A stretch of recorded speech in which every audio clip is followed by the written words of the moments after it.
Hey everybody, Zazoo Plazz here. Zazoo Plazz. Welcome. Welcome. 1:15, 1:13 in the morning. Tuesday morning, Mardi Gras. Squeaky's sleeping, so I'm gonna try to keep it a little quiet, but I got my microphone here. So I'm gonna try to speak right into it so you can hear me. I fiddled around with my table a little bit. It's a little higher. See the socks. So yeah, it's March 4th, but I'm using the I kind of took a day off because I went to the New Age fair, the astrology place. You know, the one I always talk about, and everything that I predicted, it was exactly like that. I'll get to that in a minute. But I'm using the Sunday readings for the 8th Sunday, so last Sunday. It's all the same, you know.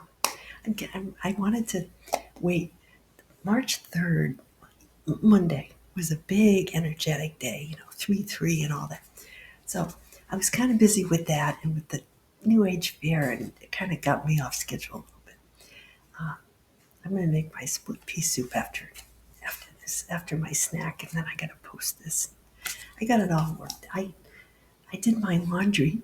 I did my laundry on Sunday morning so that I could go have a day adventure, and so I didn't see my friend over here. So I don't know what's up, but maybe he just goes around on Saturdays. Maybe he's just a Saturday wanderer of whatever the reason. I got it all done. Yeah. So, yeah, I went to the fair and I got, I'm going to show and tell. They always have all these crafts, creative people. They have people along the edge. They have all the people doing the readings, tarot, and astrology, all the woo woo stuff. And they got, and I always get like Reiki massage. This one particular guy is really good. And, they can find, like, when you work out and you're sore, they can find, sore spots you didn't even know you had. And they get all the stuff and they go, and they throw it out. So I'm like SpongeBob. I hold on to it, I have to get wrung out occasionally. So there was that. And then, so I saw my friend there, the lady who always calls me Zaz or Snaz. And so that was interesting. Um, I'm not going to go into it. Um, anyway, it's too complicated. But I always see all these crafts people. They have a lot of gems and crystals you can buy, and they have people who do jewelry, and they have people selling like soaps and all those kinds of cool things. And every now and then you get somebody who does something really different that I've never seen before. So here's my little froggy. Hi. Look at this thing. I'm gonna hold it up. See it? Oh no, I dropped my pen. See, it kind of like, I don't know if I can show it. See, he jiggles. Look at that. He was looking at me, so I had to buy him. And then I found this dragon, which I'm not, I had to buy this because look, it's got Zazoo colors. Look at that beautiful. It's the kind of thing you hold in the light, see? And it reflects all different kind of colors. Look at the work on that. I mean, that is so cool. So, look at that. And the lady who was running the table, I said, well, these are beautiful things. She had them in all different colors. And then she had all kinds of doodads and, things that little girls like to, look at. The mother, there was a little girl there, about 10. And she's like, oh, look at this. And then grandma was with her. She's like, no, you're not going to get any of that stuff. Let's go. Anyway, so poor little girl. That would have been me, I would have. But my mom would have. I would have had some spending money, and I would have just bought it for myself, like a little something. Those two were pretty cheap. So I'm going to put one on my desk and one on my bookshelf. So there's that. Anyway, yeah, so I had a good time. And so, oh, yeah, that's right. So I was going to make a jambalaya for tonight. But then I realized, I mean, I shouldn't do my grocery list when I'm tired at night. I did it on Friday. It's not a good time. I always should do it early in the week because I forgot to get okra, not okra. It's okra. Okay, all right. It's like it's a green vegetable. It's got like seeds in it, but you can eat them. And you chop it up, and they're like little pinwheels. I always put that on my jambalaya. I got everything else. But for some reason, I didn't get that, and I didn't put linguine on the list. And here I was going to blame the delivery people. Then I look and I said, I didn't even put it on the list. So, this is kind of the theme for today. It's a little slow to come at it because, I was at that thing yesterday and it kind of messed up my creativity. So I'm warming up here. Um, the theme kind of is, how we can project, right? It's so easy to hold ourselves blameless and, go and blame somebody else. But, the theme in the Catholic tradition, Mardi Gras, it's a time day before Lent. And the Catholic Christian season of Lent, is traditionally when we fast. We don't eat meat on, Ash Wednesday and Friday. Traditionally, it's all kind of, some people don't observe that anymore. But the tradition has been, to have a period of reflection and soul searching and purifying. There are many reasons why these traditions came about. But the thing is, Fat Tuesday is it's like the last time, to just go all out and party, right? New Orleans, and I've never been there, but my parents, when I was in eighth grade, my parents went, just two of them. They asked me if I wanted to come, but I was in eighth grade and I wanted to stay at my friend Diane's house. And I didn't want to miss school. So, and I think they had a better time without me. So they went to New Orleans. I stayed over with my friend at my friend's house. And her parents, both of them smoked like chimneys. So I came home, smelling like smelling like a bar. But, she had a little brother. We played outside and, we went to school together, everything. So, it was all right. They were Italian and French, so, it was fun. I had fun, and my parents had a nice trip. I even have some photos from their slides that I might share sometime. So, but I've never been there. But I kind of can get a flavor of it, by cooking, different dishes, and I'm French Canadian heritage. So, the Cajuns came down from I believe, from Quebec, from the French speaking. So New Orleans is a mix, of settlers who, of the French culture, Spanish, Caribbean, African, the Haitian, I think, and East Indian. So all their cuisine is kind of like a mix, and their culture is all the city, and American, of course, because it's an American city. So, there's all this fascinating. I used to like to read Anne Rice books when I was a kid. I mean, yeah, kid, like in middle school, I started reading Anne Rice books in high school. So there's that, Interview with a Vampire. Is that Anne Rice? So anyway, interesting. Zazoo, get to the Bible. Okay. I gotta share this. So they called it, I guess, Shrove Tuesday, Fat Tuesday. Um, Yeah. So anyway, there's the religious connection to it, fat being, it's kind of a day when even the Polish, the puchkis, if you see in the supermarket, you know, my former spouse, he's Polish. So, they would always get, and my son sometimes, because they're half Polish, my kids. So would always get those puchkis, the big, even my dad would get the big puffy, you know, Polish kind of, they're kind of like donuts, but they're different. They're a little like jelly donuts, kind of very decadent, but so very good. So there's that. Yeah, so the readings, I had a little trouble coming around to the song, but I finally did. The book of Sirach, like sriracha, it's sauce. My kid likes it, my youngest son, in the Bible, Old Testament.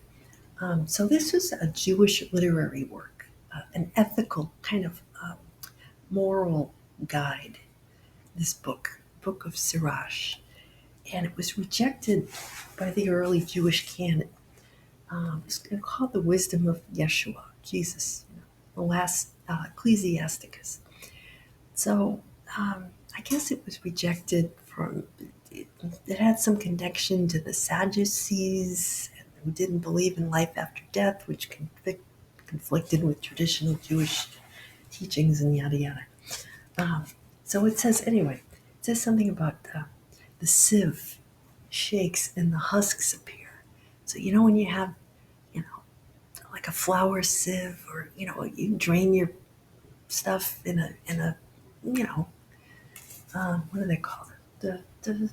The pasta strainer thing. And stuff stays in and stuff goes down, like the coffee grinds, right? So, as do our faults.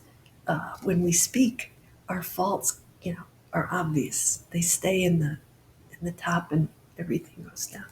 So you give yourself away, basically. So there's the wisdom in silent, power of silence. Very important. Yeah. And there are plenty of times in my life that I wish that I hadn't opened my big mouth. But that's a whole other video. That's a whole other thing. Yesterday, in fact,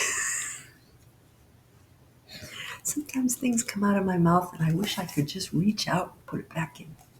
Anyway, yeah. So, and then they talk about the fruit. Let's see, Psalms. It's good to give thanks to the Lord. They talk about trees, like palm trees that they have down south, and the cedar of Lebanon, which is a majestic tree in Lebanon. It's supposed to stand for prosperity, steady, last forever, kind of anything. So the God is my rock, kind of thing. Sturdy into old age. So they talk about the kind of tree and how it's been cared for. And you can tell by the fruit that comes out of the tree, right?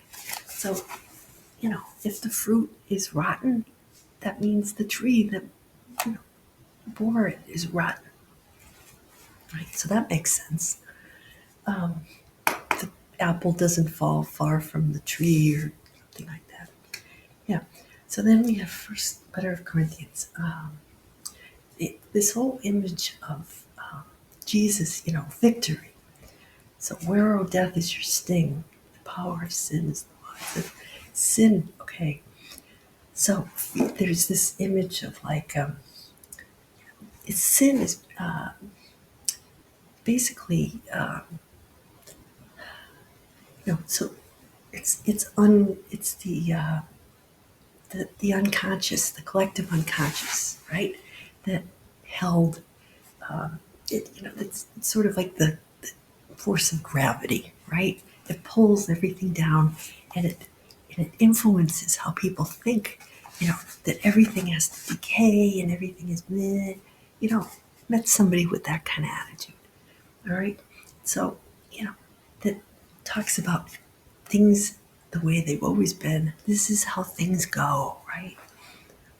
But Jesus came Jesus was the consciousness, the first, you know, time when consciousness walked the earth to show us how, how does that look? How does that feel? You know, um, so so with his coming and going and coming again, he's coming in each one of us, right?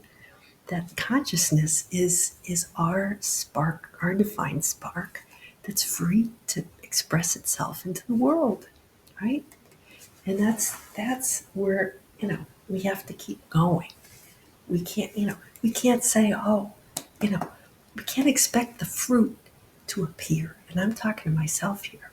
Uh, you have to be patient, right? How our society, we live in a society that wants things instantly, right? We want, oh, we got to consult with all the experts. Oh, this isn't working. We got to get rid of that. Oh, those people aren't doing anything. We can get rid of them. And, but, there's an impatience. There's, you know, um, somebody starts, is doing a good job and they're just learning. It's like a little sprout coming out of the ground, right? You don't pull that up. Oh, there's no fruit on it. Of course not. It's only been, it's only just starting to poke through the ground, like in the spring, right? That's moving into from Pisces to Aries season, right? You've got all these planets bunched up in Pisces, things ready to go. Aries is that first little sprout. So that's where, you have to keep doing the good work so that the tree grows tall and then the tree will bear fruit, but you can't force it, right? So there's a call for patience, right? And you can't, you got to tend to your own freaking tree. You can't look over at that tree and go, oh, that tree's, bigger than mine, or it might be a totally different tree. Why are you comparing yourself to that tree over there? Make sure your own damn tree. So that brings me to the gospel. Luke 6, it's the parable, right? Of the, take care of the splinter, or you're pointing out the splinter in your neighbor's eye, and you've got a plank sticking out of your own, right? We've heard that one. Jesus used to tell these stories. He says, the blind can't lead the blind, right? Then, so there's hypocrisy. He's talking about people, being hypocrites. In other words, look after yourself. Don't criticize other people. And what that is a projection. You're seeing in others something you don't like. Is that something you don't like in yourself, right? Basically, that every disciple will be like the teacher, not superior to the teacher, but when they're trained, they'll be at least as good as the teacher. So that's what a good spiritual guide, someone who's, the real thing wants to bring you to their level, and get you on your way, right? A good tree wants to produce fruit, places for the birds to sit and to produce shade, and so, but you have to be patient. Um, right. So, yeah, and the same is with, goodness comes from our heart, right? A good heart produces good and speaks good, and an evil heart will do the same. So we give ourselves away to the world by the words that come out of our mouth. Are they compassionate? Are they kind? What's the fruit of all of our how do you how do you think? What do you eat? What do you put in, types of foods you put in, drink you put in your body? All that, it comes out somehow. It's gotta all come out. So if you put good stuff in, you'll get good stuff out, right? So the heart speaks, through our actions, through our speech, our words. So yeah, Zazoo, get to the song. I don't have all day. Okay. little Mumbo. Mumbo number 5. You know, the guy with the hat and the girls in the little flapper, uh, black flapper two-piece outfit. Yes, it's Lou Bega. Going back to 1999. April, let's see, April 99, I think. Lou Bega, his first single, and went to number 1, 20 over 20 countries. So this is he was from Germany, and so I went with the mambo because it's a it's a Cuban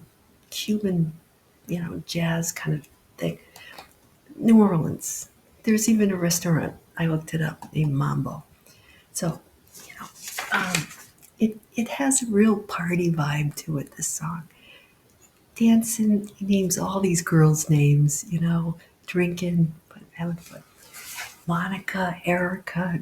These are like Gen X names, I think. Erica, I said that. Mary, Jessica. They're kind of Gen Xy names. Maybe early millennials, but they were too young. Probably Gen X names. Anyway, so I found out some things about this song I did not know. Yeah, there's a band called Zazoo City. Zazou. Yeah, so they came out. So originally, this was written and composed by a Cuban musician named Damaso Perez Prado in 1950. And this guy, Vega, covered the song and was very successful. Yeah, 90s, baby. We love the 90s. And it's funny because in the 50s, mid 50s, when my parents were in high school and after into the early 60s, there was like a Latin craze in music. So our parents, our silent gen parents, those of us Gen Xers with silent gen, our parents, I remember my dad, he even gave me a record. It was a record from the early 60s. It was like a Latin, jazz kind of sound. He was into that. Both my parents were, they would, because my dad's a musician. He was playing the sax. So he would go and play at weddings, and he was playing this kind of music, at weddings, and people were dancing to it. And then, come my time, back in the 90s, there's a resurgence of this kind of music, and our generation kind of took to it. This was pre-Pitbull, Cuban kind of music. That's more Miami. But, yeah, and then they did, February 2000, they did a Disney-themed Mambo one. I think I've seen that one with my kid. Yeah, so this came up. But what he said was, the reason I picked this song for the party vibe and New Orleans thing, but also there's a line that says, I must stay deep because talk is cheap. And I said, perfect. Talk is cheap. I mean, that's, when I saw this song, this video, I said, this is it. So it came a Vegas debut album. How about, talk about lucky. It was A Little Bit of Mambo was the name of the album. It was a big hit in the summer. But get this, it went to number 3 on the U.S. Billboard Hot 100, the highest it got in the U.S. November 2nd, 1999, which was my 34th birthday. Wow! His only top 40 hit in the U.S. on my birthday. Got up to the highest. Okay. So some people said that this really annoyed some purists because his bouncy 80s style synthesizer sound really annoyed some of the purists. But it was big hit at weddings. It was like, the chicken dance. When we got married, it was the electric slide. That was the thing. And then the Macarena came after that. Just after that came the Macarena. And then this. So, and then the Cupid Shuffle, I think was it. But yeah, everybody danced to the electric slide at our wedding except me. I shouldn't say everybody. The girls got out. All the women were out there, and my husband, ex-husband's, his cousin's wife was out there. She's a boomer. She was leading all the girls, all the ladies out there dancing. I think that's when we went to the roof and had our pictures taken because neither of us wanted to dance to the electric slide. It was a good time, but we saw it on the video. Anyway, yeah, I digress. So, one interesting thing I wanted to mention about this, though, is there's always a lawsuit, right? Apparently, this guy's German, all right? So, in Germany, they weren't allowed to copyright the riffs. He just took the riffs from the original guy's song, Prado. But he rewrote all the lyrics, He used the Mumbo sort of, you know, sound, and he used a few riffs from the original song. But most of the song was his. He rewrote the lyrics. So his company, his music company, sued to try to get all the royalties, um, to get the royalties from the Prado songs. Um, but they ruled against. After 7 years, the court ruled against it because they said that essentially it was a new song co-written by the first guy, Prado, and Vega. So it was an entirely different song. So they couldn't collect the royalties from the original estate, the guy's estate. He had passed away by that time. So that's interesting. The talk is cheap. So in a way,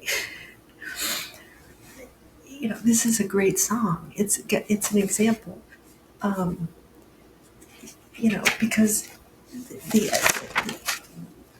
Sirach. I would keep wanting to say Sirach, but Sirach. The whole wisdom of you know the the law. It talks about the law, um, and then the other thing talked about sin in the law. The power of sin is equal to law. So it's all kind of related, isn't it? How when you're wronged, it's good to have the legal system, but mostly it's for things of the earth, isn't it? Um, you know, when there's greed, when there's envy, when there's jealousy, when there's let's see if we can, what can we get, that's where the law comes in and, tries to establish some sense of justice on the earth. But divine justice is a whole other thing, and that's for God to decide. It's not for us to say, because sometimes we can look and say, that's wrong, right? But is it really? Because God can see higher than we can see, right? See what I mean? See what I mean? So it's the blind leading the blind. If you're trying to, to say that you should be somebody's teacher, or somebody's boss, um, look after yourself first. And then if someone is inspired by you, that's something else, right? Because I can never claim. I'm just throwing this stuff out here. I'm not an influencer. I'm a creator. I go on Facebook and, what I do is I do my funny little things and I look at it myself and I go, gee, this happened and that happened and this is interesting. I never run out of things to share, and I like to share and teach, but I'm not intentionally teaching. I'm throwing stuff out, seeing what sticks. Maybe something, somebody will see something and then get inspired. And that's all I got for the rant for the week. Go have my snack. So yeah, happy Mardi Gras, and have a good week. Take care, and I will be here, same place, different time next time. We'll see you later. Bye bye. Laissez, les bons temps rouler. Let the good times roll, baby.